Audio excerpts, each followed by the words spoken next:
गेल्या आठवड्यामध्ये लबाडाने जो निकाल दिला,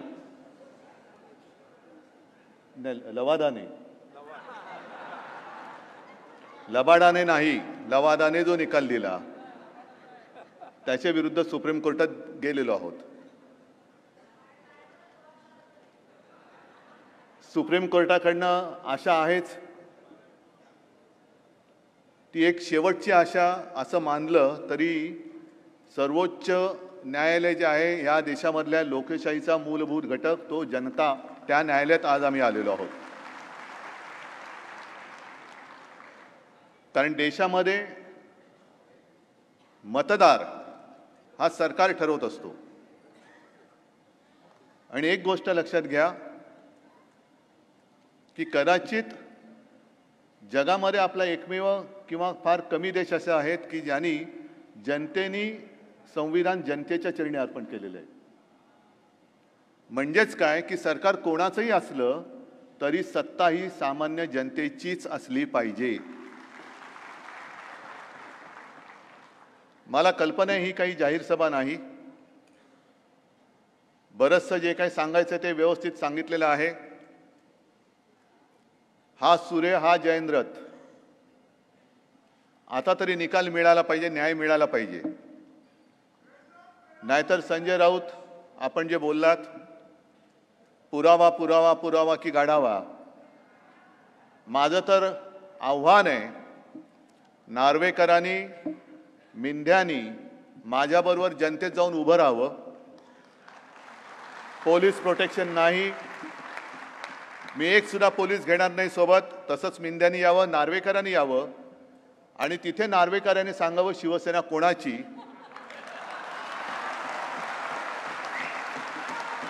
आणि मग जनतेने ठरवावं कोणाला पुरावा गाढवा का कोणाला तुडवावा. माझी तयारी आहे, माझ्यात हिम्मत आहे. आणि शिवसेना जर का तुम्ही त्यांना विकली असाल, ती म्हणजे काही विकाऊ वस्तू नाहीये. मग एवढं तुम्ही केल्यानंतर सुद्धा आज तर इकडे शिवसैनिक आहेतच, पण जिथे जिथे जातो ते सगळे लाखो जनता शिवसैनिक माझ्यासोबत कसे. आणि आज मी असं ऐकलं, म्हणजे कालच ऐकलं, आपण सर्वोच्च न्यायालयात गेलो आणि मिंदे गट उच्च न्यायालयात गेला. म्हणजे तिकडे पण टाइमपास करायचा आहे. असीमजी तुम्ही सांगितलं, खरं म्हणजे तुम्हाला आणि रोहितजी तुम्हाला खास धन्यवाद देतो की आपण आलात आणि अत्यंत सुंदर पद्धतीने मांडलं. मुळामध्ये हा निर्णय सर्वोच्च न्यायालयाने लवाद म्हणून आपल्या अध्यक्ष महोदयांवरती दिला होता. त्यांना सांगितलं होतं की तुम्ही पात्र अपात्र ठरवा, त्यांनी ठरवलंच नाही. आता मिंदे हायकोर्टात गेले की आम्हाला म्हणजे ठाकरे गटाला अपात्र का ठरवलं नाही. मग त्यांनी सुद्धा त्यांच्यावरती एक प्रकारे नाराजीच व्यक्त केलेली आहे. मग मी असं म्हणतो, दुसरे का आव्हान त्यांना देतो की तुम्हालाही न्याय मिळालेला नाही, आम्हालाही नाही. तुम्ही नेमलेला अध्यक्ष आहे. राज्यपालांना मी विनंती करतो की जसं त्यावेळेला राज्यपालांनी एक अधिवेशन बोलवलं होतं तसं पुन्हा बोलवा. आणि मिंद्यांना सांगतो, अध्यक्षांविरुद्ध अविश्वास ठरवाना, मी तुम्हाला पाठिंबा देतो. आज जाहीर करतो पाठिंबा हाकला याला. कशाला चाळे करताय? हायकोर्टात जाण्यापेक्षा तिकडेच बसलाय ना. मग तुमचा व्हीप आम्हाला लागणार का? व्हीप नंतर बघू. आमचा व्हीप हा आमचाच व्हीप आहे आणि तो आमचाच अधिकार आहे. आणि व्हीपचा मराठीत अर्थ होतो चाबूक. चाबूक हा लाचाराच्या हाती शोभत नाही. चाबूक हा शिवसेना प्रमुखांच्या हाती आणि त्यांच्या शिवसैनिकांच्या हाती शोभतो.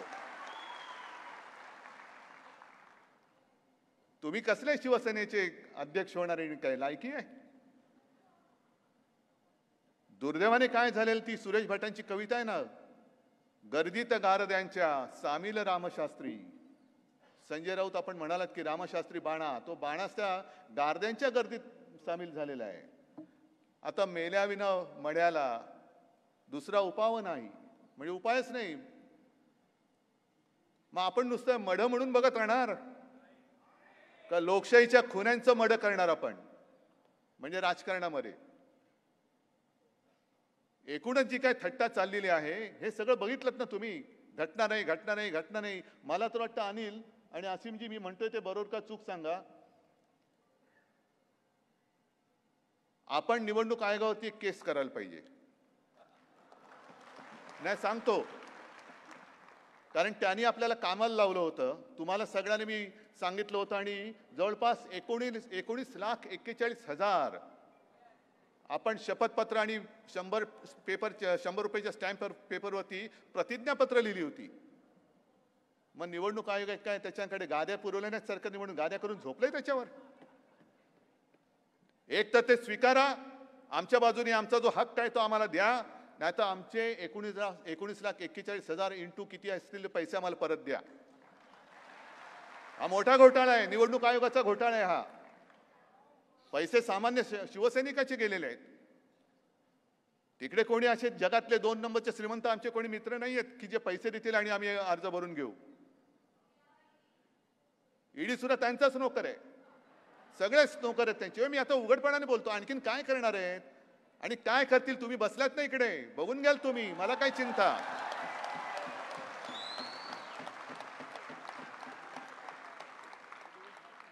मी मुद्दामून इकडे ही प्रेस कॉन्फरन्स घेतली याचं कारण असं की 2018 साली जी आपली आतापर्यंतची शेवटची निवडणूक झाली होती प्रकृती इकडेच झाली होती. म्हणजे खोटं बोलावं ते किती किती बोलावं.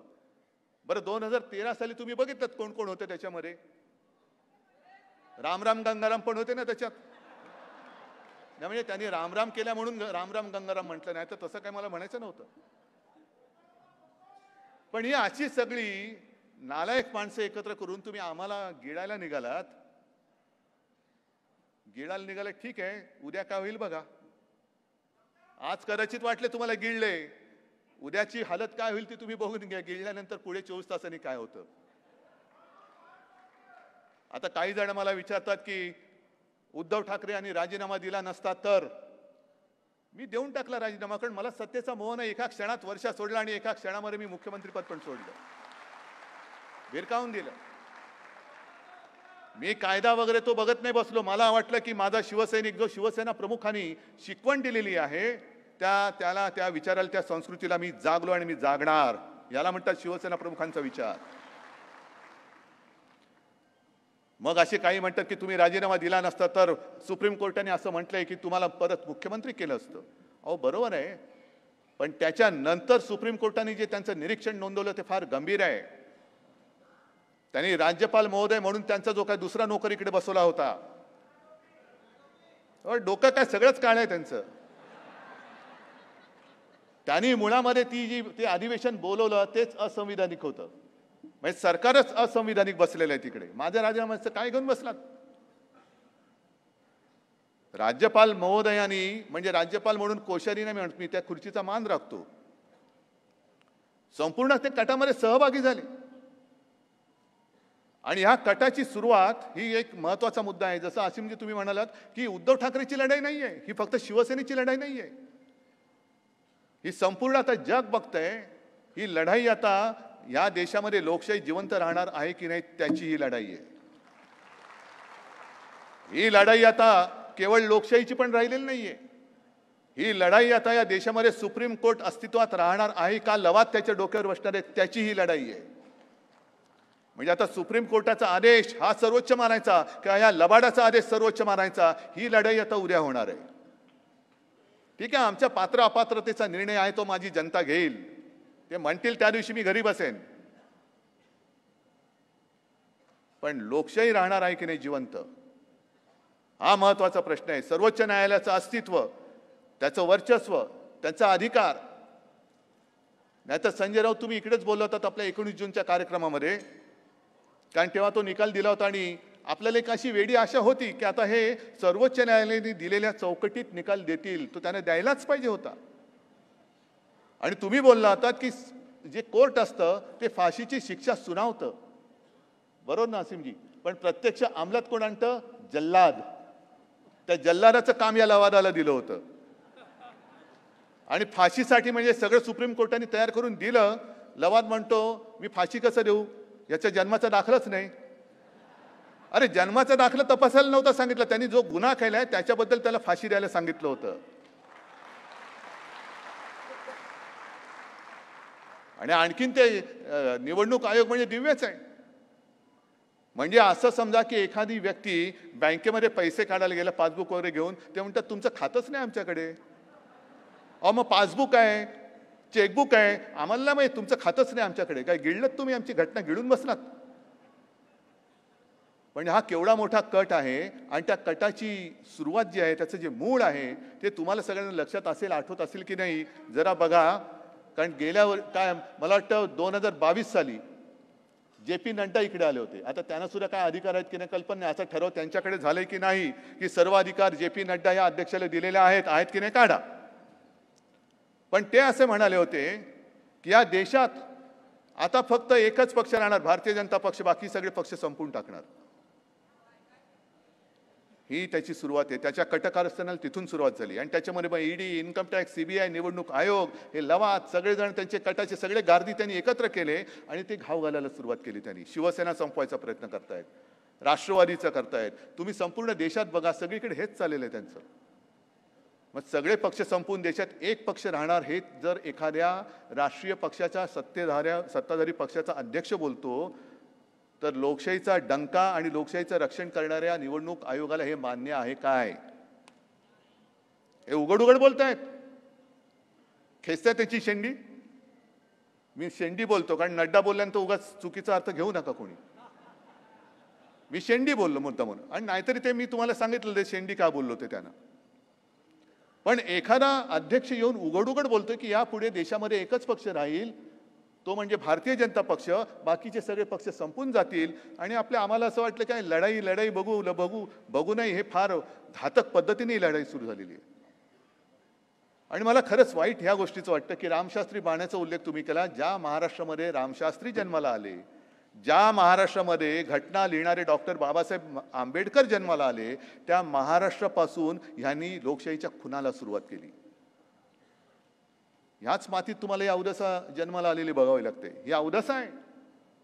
या महाराष्ट्रामध्ये जसं बाबासाहेब आंबेडकर जन्माले, रामशास्त्री प्रभूने जन्माले, तसे लोकशाहीचे हत्यारे सुद्धा जन्म घेत आहेत. आणि त्यांना त्यांची महाशक्ती साथ देते आहे. त्यांना माहिती नाही ही महाराष्ट्राच्या मातीचा पराक्रम काय आहे. ते अशा गद्दारांना थारा देत नाही. ती माती तिथल्या तिथे त्यांना गाडून टाकते, संपवून टाकते. आणि हा सगळा क्रम बघितल्यानंतर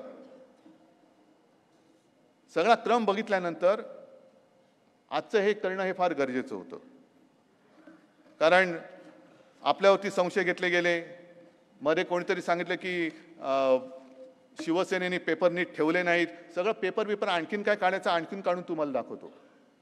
पण महत्त्वाचा मुद्दा की समजा 1999 साली आम्ही दिलेली घटना ही शेवटची मानली. मग 2014ला मला काय म्हणून तिकडे मोदींना पाठिंबा द्यायला बोलवलं होतं? 2019ला मला काय म्हणून मोदींना पाठिंबा द्यायला बोलवलं होतं? कशासाठी माझी सही घेतली? मग कोणतरी ढोकळेवाल्याची घ्यायची होती, शेव फाफडेवाल्याची घ्यायची होती. तुम्हाला अजूनही असेल, नको आता त्याची वेळ झाली, आठवण करू नका. चहाचीच वेळ झाली. पण मला बोलवलं होतं. आणि तुम्हाला माहिती असेल की जेव्हा मला वाटतं 19 साली जी रांग बसली होती, नरेंद्र मोदी आणि सगळे बसले होते, त्याच्यात मला बसवलं होतं. आणि मोदीजी मला वाटतं तेव्हा बोलले ते का 14 साली बोलले असतील, लक्षात नाही आता, कि अब बाला साहब नहीं रहे, कुछ सलाह मशवरा करनी होती है तो मैं आप उद्धव जी से बात करता हूँ. मग मी काय असाच होतो? मग तुमचा तो आता काय, मला कधी कधी माझी पंचायत काय होते की घराणेशाहीचा आरोप झाल्यावरती मला उत्स्फूर्तपणाने घराण्याचे पारंपरिक शब्द आठवतात. पण ते मी उच्चारायला गेलो की मग वाटतं अरे थांब जरा. आणि मग मला मनातल्या मनात समानार्थी शब्द आठवून मग ते बोलावे लागतात. नाहीतर मी काहीतरी बोलणार होतो, जाऊ द्या. पण तुमचे महनीय अध्यक्ष त्यावेळीचे अमित शहा, वेळ आली तर बोलेन, पण तुमचे महनीय तेव्हाचे अध्यक्ष अमित शहा हे माझ्याकडे आले होते. नंतर त्यांनी सांगितलं ऐसा कुछ हुआ ही नहीं. अरे कुछ करना ही नहीं था, कुछ होने नहीं तो फिर आले कशाला होते? आणि काय म्हणून आला होता तुम्ही? 19 साली माझा पाठिंबा घ्यायला शिवसेनेचा, माझ्या शिवसेनेचा, होय माझ्या शिवसेनेचा, माझ्या वडिलांचा पक्ष आहे.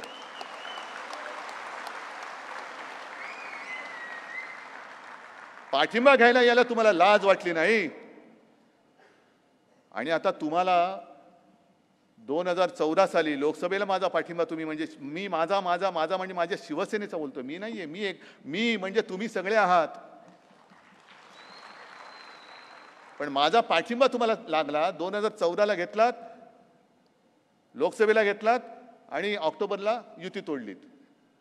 शिवसेनेबरोबर युती, मग तुम्ही ती शिवसेना होती, तुम्हाला माहित नव्हतं यांची घटना नाहीये, अध्यक्ष काय. मग माझं पत्र घेताना आणि देवेंद्र फडणवीस सुद्धा जे 5 वर्ष त्यांनी मुख्यमंत्रीपद उभवलं, ते कोणाच्या पाठिंब्यावर. आता सुद्धा तुम्ही बघितलं जे सगळे काय ते मिंदे फिंदे सगळे होते, त्यांना पदं कोणी दिली. जर 1999 साली शिवसेना प्रमुखांचे अधिकार तिकडेच जर का ते थांबले असतील, मग त्यांच्यानंतर मी तुम्हाला पदं दिली होती की नव्हती, मी तुम्हाला एबी फॉर्म दिला होता की नव्हता, मी तुम्हाला मंत्रिपदं दिली होती की नव्हती. आणि मग म्हणूनच गरीब एखादा माणूस म्हणजे माझा, त्यांनी सांगितलं की घरगड्यासारखे वागवतात, असा घरगडी मी पाहिला नाही ज्याची पंचतारांकित शेती आणि 2-2 हेलिपॅड त्याच्या शेतात आहेत, असा घरगडी. तर हे सगळं थोतांड आहे. हे मी मुद्दामून या दोघांना का बोलवलं आणि हे सगळं का दाखवलं. आम्ही तर बोलतोच आहोत, तुमचा आमच्यावरती विश्वास आहे, महाराष्ट्रातली जनता आज बघते. पण काही वेळेला ज्याचं काम त्यांनी करावं लागतं. म्हणजे सोनाराने टोचले कान, ते कान सोनारानेच टोचावं लागतात. म्हणून आज तुम्हाला एक कान टोचायला बोलवलं होतं, लबाडाचे टोचले कान. तर जास्त वेळ मी घेत नाही, कारण काही प्रश्नोत्तर आपल्याला करायचे आहेत. मी या निमित्ताने एकच सांगतो की सर्वोच्च न्यायालयाबद्दल आमच्या मनामध्ये विश्वास आहे, आदर आहे. मात्र त्याचबरोबरीने आजपासून ही खटल्याची सुनावणी मी तुमच्या या सगळ्यांच्या साक्षीने आणि वतीने माझ्या महाराष्ट्रातल्या तमाम जनतेच्या दरबारामध्ये नेत आहे. जय हिंद, जय महाराष्ट्र.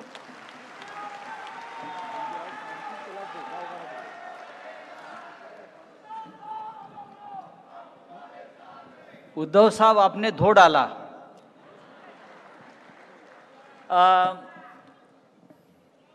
ही एक खुली पत्रकार परिषद आहे, पण वेळ झालेला आहे, तर काही प्रश्न आपण घेऊया. मला असं वाटतं की आपण माईक आपण तिकडे देतोय, तर साधारण एक 10 प्रश्न आपण घ्यावा असं ठरलेलं आहे. तर साई, प्रश्न उद्धवजींसाठी किंवा कुणी आपण उत्तर द्या. एकूण या सगळ्या प्रकरणात एक कट असल्याचं आपल्याकडनं ध्वनित झालेलं आहे. तर या कटामध्ये निवडणूक आयोगही सामील आहे का आणि निवडणूक आयोगाने खोटारडेपणा केला आहे का, चुकीची माहिती देऊन, याचं उत्तर आपल्याकडनं अपेक्षित आहे. उद्धवजी किंवा आणखी कुणी. सॉरी, आपण हा सर्व कट असल्याचं ध्वनित केलेला आहे. त्यामुळे या कटात निवडणूक आयोग सामील आहे का आणि निवडणूक आयोगाने जाणून बुजून या कटाचा भाग होत खोटी माहिती दिलेली आहे का, आपल्याला काय वाटतं. सगळ्यांनीच सांगितलं त्याप्रमाणे याच्यात कट आहेच, कारस्थान आहे. आता जसं ॲडव्होकेट अनिल परब यांनी दाखवलं आणि मी जेव्हा इलेक्शन कमिशन समोर केस सुरू होती तेव्हा पण मी अनिल देसाई यांच्यासोबत होतो. मला वाटते कोण खासदार आपले सावंत साहेब, त्यांच्या तिथल्या खासदार म्हणून असलेल्या बंगल्यावर गठ्ठेच्या गठ्ठे सगळे प्रतिज्ञापत्राचे ठेवले होते, जे त्यांनी सांगितलं होतं की तुम्ही राजकीय पक्ष म्हणून तुमचा रोल महत्त्वाचा आणि तुमचं बहुमत आहे सिद्ध करा. त्यासाठी जे सबमिट करायला सांगितलं ते सगळं सबमिट केलेलं होतं. परंतु तिथे जी सुनावणी सुरू होती, राहुल नार्वेकरांसमोर सुरू होती तेव्हा पण आणि इलेक्शन कमिशन समोर सुरू होती तेव्हा पण ते काहीतरी सांगितल्याप्रमाणे वागत आहेत. त्यांच्यावर काहीतरी दबाव आहे आणि ते सतत काहीतरी मुद्दे शोधत आहेत की ज्याच्यामधून त्यांना चुकीचा निर्णय देता येईल अशा प्रकारची त्यांची बॉडी लँग्वेज होती, हे मी बघू शकत होतो. आणि त्यामुळेच मी मगाशी म्हटलं की लोकशाहीसाठी हे दुर्दैवी आहे की अशा प्रकारे इलेक्शन कमिशन ऑफ इंडिया हे कोणाच्या तरी हातातलं बावलं बनणं. म्हणजे एकच TN सेशन होता तेव्हा त्या माणसांनी सगळं इलेक्शन कमिशन लोकांसाठी कशा पद्धतीने वागू शकते आणि ताकदवान पद्धतीने यंत्रणा म्हणून पुढे होऊ शकते हे दाखवलं. तर आत्ताचे इलेक्शन कमिशन जे आहे ते संपूर्णपणे नांगी टाकलेलं आहे आणि त्यांना ज्या पद्धतीने निर्णय द्यावा असं सांगितलेलं आहे तसा निर्णय देतात. त्यामुळे नक्कीच ते वेठीस धरलेलं इलेक्शन कमिशन आहे, त्याच्याकडून काही आपण न्यायाची अपेक्षा करू शकत नाही. त्यांनी तो अन्यायच एक प्रकारे केलेला आहे. हॅलो, नमस्कार. मयुरेश गणपते, news18.com मधनं. मला प्रश्न सर आपल्याला विचारायचा आहे उद्धव साहेबांना. तुम्ही मगाशी भाषण करताना म्हणालात की खरोखरच आता आपण इलेक्शन कमिशनवर केस टाकली पाहिजे. आता प्रमोदजींनी जो प्रश्न विचारला त्याचंच एक्सटेन्शन आहे की खोटी माहिती जर ते विधानसभेच्या अध्यक्षांना देत असतील किंवा सांगत असतील की आमच्याकडे ही माहिती नाही किंवा हीच एक आमच्याकडे घटना आहे, तर त्याच्याबद्दल तुम्ही इलेक्शन कमिशनच्या विरोधात खरंच जाणार आहात का? आम्ही इलेक्शन कमिशनच्या विरोधात यापूर्वीच सर्वोच्च न्यायालयात गेलेलोच आहोत. आज मी जो मुद्दा काढला तो जवळपास 19,41,000 एवढी प्रतिज्ञापत्र, शपथपत्र, आणखीन सदस्याचे अर्ज. ह्याचं कारण त्यावेळेला निवडणूक आयोगाने आम्हाला हे दिलं होतं, बंधनकारक केलं होतं. आणि तुमच्या लक्षात असेल की त्या काळामध्ये तुमच्यापैकीच काही जणांनी, म्हणजे मी चुकीच्याने नाही बोलत, आज ही बातमी दाखवली होती की शिवसेना खोटी शपथपत्र सादर करते. माझ्या शिवसैनिकांच्या घरात गावागावामध्ये यांनी पोलीस पाठवले होते आणि हे तू शपथपत्र भरलेस का एवढी त्यांनी खातरजमा केली होती. ती खातरजमा केल्यानंतर जर तुम्ही ती सगळी शपथपत्र केराच्या टोपलीत टाकणार असाल तर त्याच्यासाठी जो माझ्या शिवसैनिकांचा खर्च झाला आहे तो निवडणूक आयोगाने आता त्यांना द्यावा परत. संजय जोग. सर, माझा एक प्रश्न आहे. बेसिकली सगळ्या ज्या आर्ग्युमेंट बघतोय आम्ही, म्हणजे न्यायालयात असतील किंवा Asim used to be there at स्पीकरच्या इथे, एक लिगल आहे म्हणून दरवेळेला ते सांगायचं की 10th शेड्यूल जरी असलं तरी इथे नेतृत्व बदल झाला आहे. त्यामुळे there is no question of merger. तर Aseem sir, do you accept this? अशा पद्धतीने खरोखरच नुसतं नेतृत्व बदल आहे आणि असं असेल तर does it lead to a violation of 10th schedule? एक आम्ही वाचतोय, यू आर द एक्सपर्ट, किंवा उद्धवजींना विचारायचं होतं, मग नुसतंच नेतृत्वाबद्दल सीमित हा प्रश्न राहतो किंवा हे पूर्ण व्हायोलेशन करून मग जसं तुम्ही म्हणाला तसं हा कटाचा भाग होतो? Can you explain in that? माझे मित्र रोहित शर्मा यांनी पण मगाशी सांगितलं तेच. पुन्हा एकदा सांगतो की नेतृत्व बदल हा कोणत्या विधिमंडळामध्ये झाला की मूळ राजकीय पक्षामध्ये झाला, हा प्रश्न महत्त्वाचा आहे. आणि मूळ राजकीय पक्ष हा महत्त्वाचा आहे कारण की त्यांनी पण मगाशी सांगितलं, मी पण सांगितलं की विधिमंडळ पक्ष हा वेळोवेळी इलेक्शन झाल्यावर अस्तित्वात येत असतो आणि त्याचं आयुष्य 5 वर्षाचं असते, जेव्हा की मूळ राजकीय पक्ष याचं आयुष्य त्याची स्थापना झाल्यापासून चिरंतन स्वरूपाचं असते, जोपर्यंत तो पक्ष बंद होत नाही. आणि त्यामुळे नेतृत्व बदल असा झालेलाच नाही आहे. नेतृत्व बदल न होता आणि म्हणून काय झालं आहे की आपण सातत्याने जरी या घटनांबद्दल बोलत असलो तरी लोकशाही प्रक्रिया सगळ्यांनी वेठीस धरलेली आहे आणि त्यासाठी कोणी स्वतःला चाणक्य म्हणून घेत असतील तर ते पण समजून घ्यायला पाहिजे. आणि त्यांनी विधानसभेमध्ये भाषण केलं, त्याच्यानंतर आपण सगळ्यांनी पाहिलं असेल, अमेरिकेत कदाचित अशी घटना असती तर तेव्हाच्या तेव्हा सरकार त्यांनी पदच्युत केलं असतं. त्यांनी काय सांगितलं, एकनाथ शिंदेंनी हसत हसत ते सांगत होते, म्हणजे निर्लज्जपणा पण तो आहे एक प्रकारे आणि कायद्याची टर उडवणं आहे. ते सांगत होते की आम्ही रात्री भेटायचो आणि दिवस होण्याच्या आधी मी परत यायचो घरी, हे त्यांनी सांगितलेलं आहे. त्यामुळे आता या गोष्टींचा काही आपल्या न्यायालयांमध्ये पुरावा म्हणून वापर करू शकत नाही. विधिमंडळामध्ये झालेलं जे संभाषण आहे त्याला प्रोटेक्शन आहे, याचा अर्थ जनता मुकी आणि बहिरी नाही. आणि म्हणून उद्धव साहेबांनी जे सांगितलं की जनतेच्या न्यायालयात हा प्रश्न ते आता देत आहेत आणि तुम्ही सगळ्यांनी ठरवायचा आहे, तो याच्यासाठी की नेतृत्व बदल वगैरे काही झालाच नाही. जबरदस्तीने यांनी स्वतः घोड्यावर बसल्याने मीच नवरदेव असं सांगितलेलं आहे. तसं नाही आहे असं माझं म्हणणं. उद्धव सर नमस्कार, मेरा नाम विवेक है. उद्धव जी नमस्कार, मेरा नाम विवेक है. मेरा सवाल ये है कि सर आपकी लीगल टीम ने सारे प्रेजेंटेशन दिए, डॉक्यूमेंट दिखाए. आपकी लीगल टीम ने सारे प्रेजेंटेशन दिए, डॉक्यूमेंटेशन दिखाए. लोकसभा चुनाव के लिए 4 महीने और विधानसभा चुनाव के लिए 9 महीने. आपको कितना विश्वास है कि जो डॉक्यूमेंटेशन आपके पास हैं आपके फेवर में जजमेंट आएगा? अगर डिले होता है तो आपका आगे लाइन ऑफ एक्शन क्या होगा? चलो, मेरी चुनौती है, बाद में निकाल दे दो, अभी चुनाव लगाओ. और इतना ही नहीं, मैं मेरी मशाल लेके आता हूं, चोरों को मेरा चुराया हुआ धनुष्य बाण लेके आने दो, तो भी मैं तैयार हूं. और ये बात, जैसे मैंने कहा कि ये बात सिर्फ अब मेरी शिवसेना यहाँ तक सीमित नहीं है। अब पूरे जनतंत्र डेमोक्रेसी अपने देश में रहेगी या खत्म होगी या उसकी हत्या की गई है, वो परिणाम अब हमें पता चलेगा। उसका निकाल त्याचा निकाला लागणार है। हम तो लड़ने वाले हैं। सत्ता आती है, सत्ता जाती है, गई सत्ता वापस लाएंगे।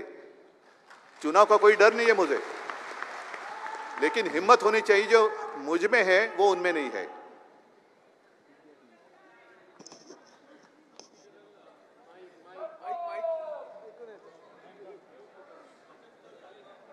नाही बोला सगळ्यांना कळलं पाहिजे. सगळ्यांना भाजपचे हे पूर्ण जे केस आहे ते समोर आल्यानंतर कळलं की 1999चा जो कॉन्स्टिट्यूशन आहे तो लास्ट रजिस्टर्ड कॉन्स्टिट्यूशन आहे इलेक्शन कमिशनकडे. तर एका पक्षाला कसं कळू शकतो की जे रजिस्टर्ड कॉन्स्टिट्यूशन आहे ते कुठल्या वर्षाचं आहे, आणि जर तो नसेल तर इलेक्शन कमिशननी काय आपल्याला 1999 ते आतापर्यंत नोटीस पाठवली होती की रजिस्ट्रेशन किंवा इलेक्शन घ्या?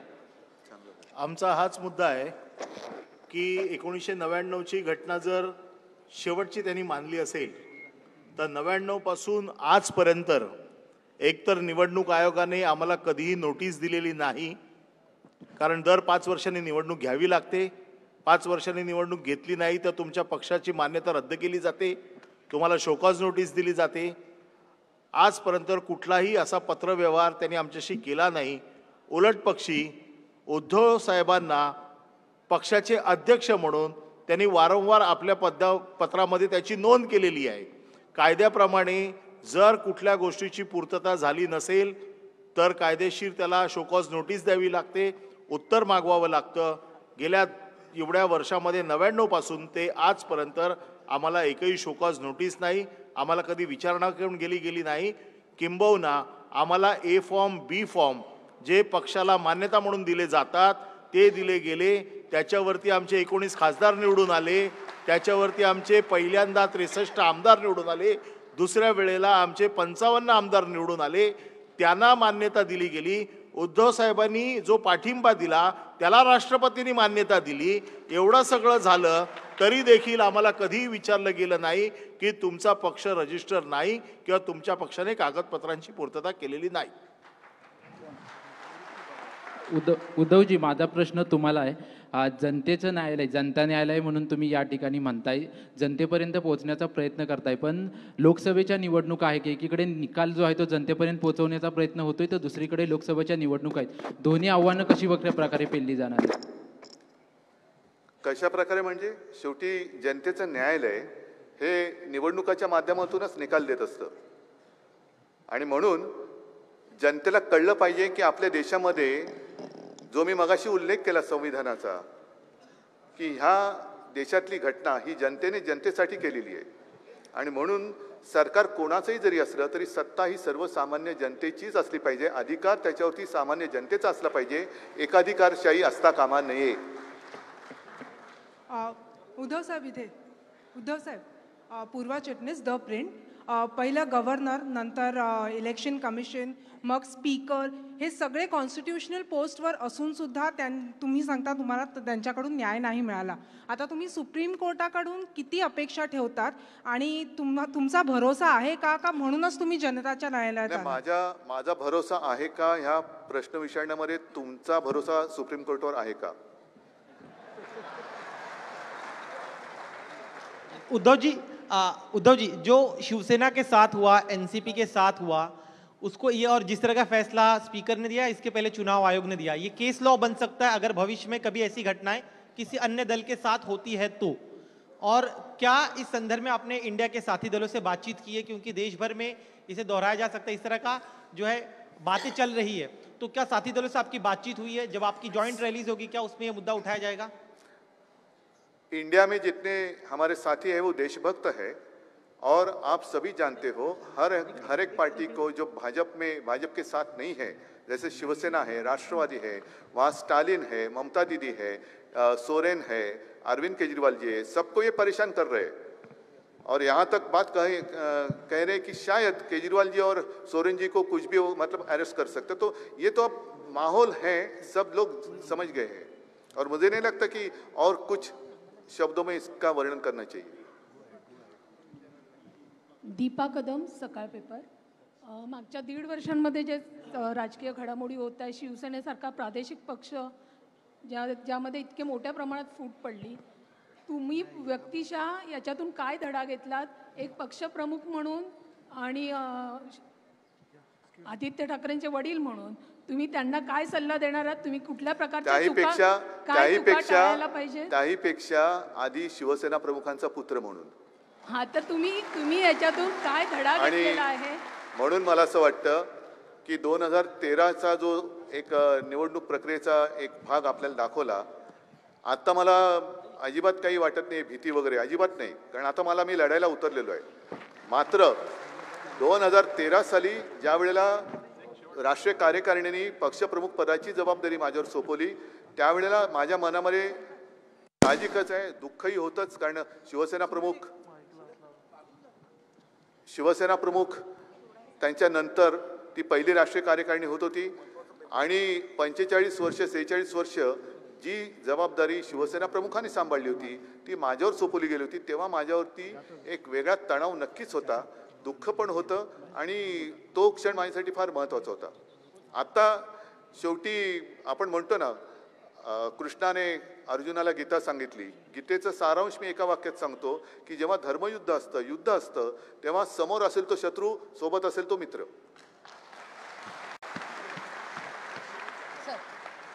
सर ज्योत्स्ना गंगणे लोकशाहीमधून. सर ज्योत्स्ना गंगणे लोकशाहीमधून. सर माझा प्रश्न उद्धव साहेबांना. त्याच्यासाठी लढतोय आम्ही. सर आम्ही पण सर तुम्ही लढताय. हो सर. सर माझा प्रश्न उद्धव साहेब तुम्हाला आहे की ज्यावेळेस म्हणजे तुम्ही मुख्यमंत्री असताना ज्यावेळेस जे तुमचे आमदार गुवाहाटीला गेले, राज्य सोडून गेले, त्यावेळेस तुम्ही लगेचच राजीनामा ऑफर केला आणि तुम्ही तो राजीनामा दिला सुद्धा. हे खूप मोठं मन तुम्ही दाखवलं त्यावेळेस. विशेष म्हणजे त्यावेळेस असं म्हटलं जातं की स्वतः शरद पवार साहेब आणि काँग्रेसचे वरिष्ठ नेत्यांनी पण तुम्हाला असा सल्ला दिला होता की विधानसभेमध्ये जाऊन तुम्ही हा राजीनामा दिला पाहिजे वगैरे. तर तुम्हाला असं वाटतं का की राजीनामा देण्याची तुमची जी पद्धत होती ते भावनेच्या भरात न जाता जर तुम्ही तेव्हाही कायद्याच्या दृष्टीने विधानसभेमध्ये हे सगळ्या गोष्टी फेस केल्या असत्या तर असं घडलं असतं की नसतं, ही परिस्थिती वेगळी असते? एक गोष्ट अशी आहे, पहिला महत्त्वाचा मुद्दा असा की त्या सुमारास माझं ऑपरेशन झालं होतं. मी ते वर्णन काय आता परत करू इच्छित नाही आहे, पण या सगळ्या लोकांना मी काय कमी दिलं होतं? पण या लोकांनी एकदा जरी मला सांगितलं असतं की आम्हाला मराठमोळा वडापाव नको, आम्हाला शेवफाफडा किंवा ढोकळा द्या, तर दिला असतं मी त्याला. शेव आणि त्याच्याबरोबर कटिंग चाय पण द्या, तर दिला असतं मी त्यांना. पण त्याच्यासाठी सुरतला जायची गरज नव्हती, कारण ते इकडे सुरत दाखवू शकत नव्हते, इकडे ते उघड्या चेहऱ्याने फिरू शकत नव्हते, म्हणून ते पळाले. आणि मला असं वाटतं मी माझ्यातल्या एक काय त्याचा एक तो पटकन उच्चारणं कठीण आहे, काय सतसत विवेक बुद्धी, हा उच्चारला बरोबर, ती जागी आहे आणि त्या विवेक बुद्धीला जागून मी राजीनामा दिला. मला सत्तेचा मोह तेव्हाही नव्हता, आत्ताही नाही, मात्र मी परत सत्ता आणणार हे नक्की. उद्धव साहेब, पंकज जळवी, पुढारी न्यूज. जसं तुमची सुनावणी, पुढारीपणाचाच वाद सुरू आहे. उद्धवजी, सुनावणी आजपासून राष्ट्रवादी काँग्रेस पक्षाची सुद्धा सुरू झालेली आहे. पुढच्या लढेच मागचा शहाणा, असे काही सांगणार आहात का? काय अपेक्षा आहे या सुनावणीकडे? त्यांना सांगून झालेलं आहे आणि मला असं वाटतं पवार साहेब हे नक्कीच ठेच न लागता सुद्धा शहाणे झालेत. धन्यवाद. Thank you very much. कोर्ट संपलेला आहे. चला, धन्यवाद. जय हिंद, जय महाराष्ट्र.